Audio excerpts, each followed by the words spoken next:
Welcome to my channel successive government job. আমি তোমাদের Ismail sir. আজকে যে বিষয় নিয়ে কথা বলবো সেই বিষয় হচ্ছে এসএসসি জিডি নিয়ে কাট অফ মার্ক বা তোমাদের কবে রান হবে এবং কত পেলে তোমরা মাঠে ডাক পাবে সেই বিষয়ে তোমাদের কথা বলবো। এবং আমাদের যে কাট অফ মার্কটা বলছি, আমরা যে কাট অফ মার্কটা তৈরি করেছি সমস্ত স্টুডেন্টের কাছ থেকে যত নাম্বার পেয়েছে এটা অ্যাভারেজ স্কোর, যে স্কোরগুলো পেয়েছে সেই স্কোর অনুযায়ী তোমাদের কাট অফ মার্ক করছি। এই নয় যে কাট অফ মার্কটা আমি যেটা বলবো সেটা মিলে যাবে, সেটা না। কাট অফ মার্কটা দিচ্ছি তোমাদের একটা ধারণা, এই অনুযায়ী কাট অফ মার্ক কিন্তু বহুবার মিলেছে। আগেরবারটা দিয়েছি কাট অফ দেখবে মিলেছে, আমি তোমাদের দরকার লিঙ্ক দিয়ে দেবো।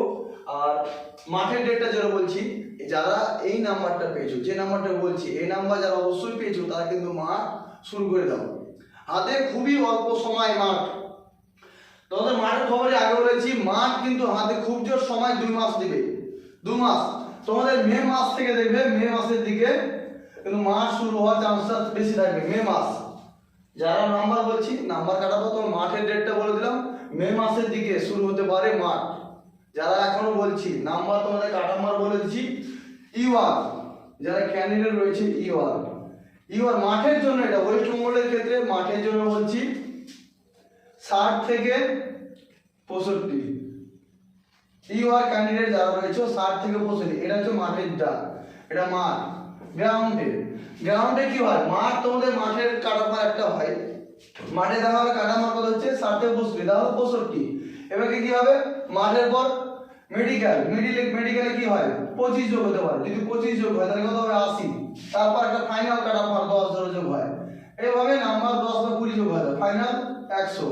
এইভাবে কাটামারটা তৈরি হয়, মাঠের একটা কাটামার তৈরি হয়, তারপর মেডিকেলে একটা কাটামার, মেডিকেলের তারপর ফাইনাল কাটামার, এইভাবে কিন্তু তোমাদের ডাক হয়। তোমরা বলবে যে এত কাটামার কেন কম যাবে? আমাদের স্টুডেন্ট প্রত্যেকটা স্টুডেন্ট কাছে জেনেছি এভারেজ স্কোর টোটাল একটা হাইস্ট আমাদের এখানে আছে 110, 102 আর 80 থেকে 90 এর ঘরে প্রায় স্টুডেন্ট 30 জন মতন এই স্কোরটা পেয়েছে। আমাদের এই যত স্টুডেন্টের মধ্যে আছে 110, 102 এগুলো হাইস্ট। তার মধ্যে 80 থেকে 90, 92 আছে আশপাশ, বেশি 80 থেকে 90 স্কোর যারা হাইস্ট পায় সেই স্কোর অনুযায়ী কাট অফ কিন্তু হয় না। কাট অফ মিডিল স্কোর যেটা থাকে দেখবে যে ভালো ভালো ছেলে নাম্বার পায় কিন্তু তারা মাঠে বাদ যায়, তাই না? এই কারণে বলছি যারা নাম্বার পেয়েছো, এরকম নাম্বার পেয়েছো, এটা ইউআর ক্যান্ডিডেট বলে দিলাম, এটা কাট অফ। তোমরা বাকি 2-3 গ্রেড বেশি মাইনাস করে নেবে, এইভাবে থাকবে। ইউআর কেউ যদি ভাবো যে 60 থেকে 65 পেয়েছো, তারা কিন্তু মাঠ শুরু করে দেবে।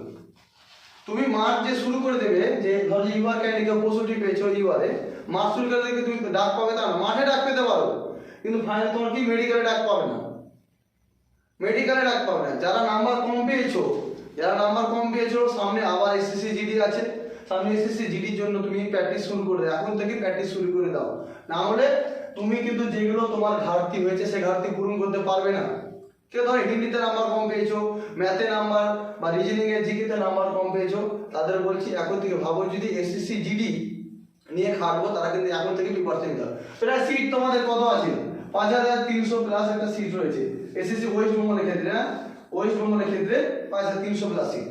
একটা ওয়েস্ট বেঙ্গল পুলিশের রিকোয়ারমেন্ট সিট এত পাওয়া যায় না। এসএসসি খুবই সুযোগ বারবার আসে না, সুযোগ সময় থাকতে সময়ের মূল্য দিতেছিল।